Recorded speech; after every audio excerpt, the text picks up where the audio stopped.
गौरीचक थाना है। गौरीचक थाना में 15 दिसंबर को सुबह एक वृद्ध महिला की लाश मिली थी।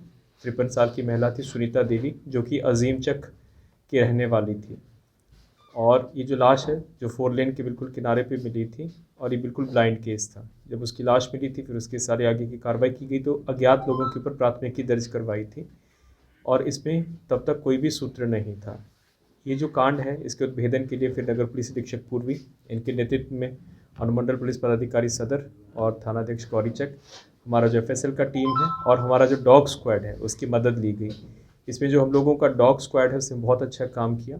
डॉग स्क्वाड जब घटनास्थल पर गया तो ट्रेस करता करता एक जो गोदाम है जिसके अंदर बगीचा लगा हुआ था और एक गार्ड रूम था, वहाँ तक गया। जब उसकी सर्च की गई तो वहाँ पर जो बाथरूम है उसमें जो मृत महिला थी उसकी फाइल रिकवर हो गई। तो इससे हम लोगों को पहला सूत्र मिला कि ये जो महिला है, इसकी जो मारा गया है उसी परिसर में उसको मारा गया है। और जब उस परिसर के संबंध में पूछताछ की गई तो पता चला कि वहाँ पे एक गार्ड रहता है जो कि सुबह का भागा हुआ है। उसी पे ही हम लोगों ने ये पहला जो सूत्र मिला, आगे का अनुसंधान शुरू किया स्थानीय थाना के द्वारा, अनुसंधानकर्ता के द्वारा। तो जब उसका पहचान करवाई गई तो पता चला कि जो वहाँ का गार्ड है, जमुई ज़िला का रहने वाला है, काकन गांव है जो कि नगर थाना क्षेत्र जमुई में आता है। वहाँ पे पूछताछ की गई तो पता चला कि पहले भी मर्डर केस में, हत्या का केस का अभियुक्त रह चुका है और जेल भी जा चुका है। इसके बाद हम लोगों ने विशेष छापामारी दलों का गठन किया गया और जो पहला अभियुक्त है महेश महतो, जो कि गार्ड है, उसको गिरफ्तार किया गया। जब उसकी गिरफ्तारी हुई तो उसने पूरा जो एक सुनियोजित षड्यंत्र था उसका खुलासा किया और अपने साथ जितने भी इसमें अपराधकर्मी शामिल थे उसके बारे में बताया। तो पूछताछ पर पता चला कि जो मृतका है उसका अपना देवर जो है कामेश्वर यादव, उसी ने ही ये सारा षड्यंत्र रचा था। जो मृतिका का देवर है, ये 3 भाई हैं। जो मृतिका का पति है चंदेश्वर राय, वो थोड़ा सा मेंटली रिटार्डेड है और बाकी जो 2 भाई हैं वो ठीक हैं। तो इनकी नज़र उसकी संपत्ति पर थी कि जो भाई है वो मेंटली रिटार्डेड है, वो कुछ करेगा नहीं और इसको मार देंगे तो इसके हिस्से की जो भी हमारी संपत्ति है उसको हम लोग अपने पास रख लेंगे। इसी ये जो मृतिका थी ये घास काटने जाती थी उस वाले परिसर के अंदर जहाँ पे बगीचा लगा हुआ था। तो इसी में ही इसने इस वाले गार्ड को, महेश महतो, एक और गार्ड है वहाँ पे चंदन ऑटोमोबाइल है, उसका गार्ड है अनुज सिंह करके, जो कि मूल रूप से नरहट थाना क्षेत्र नवादा का रहने वाला, वो भी 10 साल से वहाँ पे रह रहा था। ये लोग सभी एक साथ उठते बैठते थे और खाते पीते थे। इसी में ही इन 2 गार्ड के अलावा जो ये प्रमुख अभियुक्त है कमेश्वर यादव, इसने अपने 2 और साथियों को बुलाया जो कि गर्दनी बाग के रहने वाले हैं। एक का नाम है पप्पू कुमार और एक और अभियुक्त है जिसकी पहचान हो चुकी है, जो भी भागा हुआ है। तो इन 5 को इसने बुलाया अपने यहाँ पे, अपने घर पे बुलाया।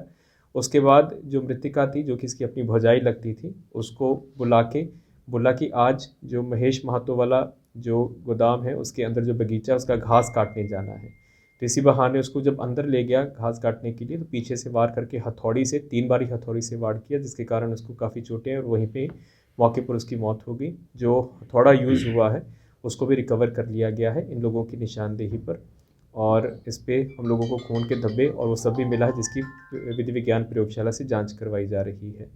इसके बाद इन लोगों ने मृतिका कुमार के लगभग 24 घंटे लाश बाथरूम में ही, जो वो परिसर है उसके अंदर रखा, और जब रात हुई देर अंधेरे में जाके फिर इन लोगों ने त्रिपाल में बांधकर उस लाश को 4 लेन पर ले जाने की इनका था कि वहाँ पे हम लोग हल्ला करेंगे कि एक्सीडेंट से उसकी मृत्यु हो गई है। लेकिन क्योंकि 4 लेन बहुत ज़्यादा व्यस्त थी तो इसलिए 4 लेन पर नहीं ले जा पाए, बल्कि 4 लेन के बगल के गड्ढा में इन्होंने लाश को डंप कर दिया। तो इस प्रकार ये एकदम ब्लाइंड केस था जिसमें शुरू में कोई सूत्र नहीं था, और डॉग स्क्वाड की मदद से और जो हमारा एफएसएल की टीम है उसकी मदद से इसका सफलतापूर्वक उद्भेदन किया गया है। टोटल 5 अपराधकर्मी जो शामिल थे उनमें से 4 की गिरफ्तारी हो गई है और एक की गिरफ्तारी के लिए हमारी टीमें निकल गई हैं, और जो हथौड़ा से जो उसको मारा गया है उसको भी रिकवर कर लिया गया है। ये लो मुंह मीठा करो, आज मैंने अपना जॉब छोड़ दिया, अब हम पूर्णिया वापस जाएंगे। जॉब छोड़ दिया है? मतलब ये घर कैसे चलेगा? हम करेंगे क्या? और माँ बाबूजी क्या बोलेंगे? इसलिए मैं एक और मिठाई का डब्बा लाया, अपने बिजनेस के लिए लोन अप्रूव हो गया। अरे लोन अप्रूव हो गया वो तो ठीक है, लेकिन पूर्णिया में हम रहेंगे कहाँ? अपना घर भी तो नहीं है वहां। इसलिए तो एक और मिठाई का डब्बा अलग से लाया हूं। हमने पूर्णिया में घर ले लिया है, पूर्णिया के ई होम्स पैनोरमा में। पूर्णिया में पैनोरमा ग्रुप लेकर आए हैं ई होम्स पैनोरमा। बड़ा घर, आलीशान जिंदगी और अत्याधुनिक सुविधाओं के संग। अरे अरे, अब क्यों मुंह मीठा करवा रही हो? क्योंकि हम घर वापसी जो कर रहे हैं।